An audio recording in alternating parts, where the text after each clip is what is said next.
আবহাওয়ার দীর্ঘমেয়াদী পূর্বাভাসে বলা হয়েছে সেপ্টেম্বরে স্বাভাবিক বৃষ্টিপাত হতে পারে, তবে এর মধ্যেও 1 থেকে 2টি মৃদু তাপপ্রবাহ বয়ে যেতে পারে।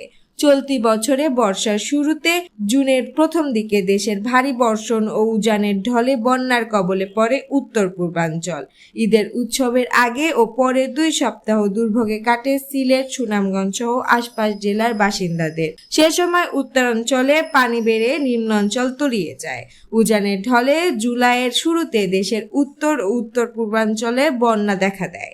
এর ফলে প্লাবিত হয় অনেক গ্রাম। আর অতি ভারী বৃষ্টির মধ্যে ভারত থেকে নেমে আসা তীব্র ঢলের কারণে গত 20 আগস্ট থেকে দেশের দক্ষিণ ও উত্তর পূর্বাংশের 11 জেলায় বন্যা দেখা দেয়। রোববার আবহাওয়ার অধিদপ্তর দীর্ঘমেয়াদী পূর্বাভাসে বলা হয়েছে, সেপ্টেম্বর মাসে দেশের উত্তর ও মধ্যাঞ্চলে 2-3 দিন মাঝারি ধরনের বজ্রঝড় হতে পারে। এছাড়া সারা দেশে 3-5 দিন হালকা বজ্রঝড় হতে পারে। এ মাসের 1 থেকে 2টি মৃদু তাপপ্রবাহ বয়ে যেতে পারে। সেই সঙ্গে দিন ও রাতের তাপমাত্রা স্বাভাবিকের চেয়ে সামান্য বেশি থাকতে পারে।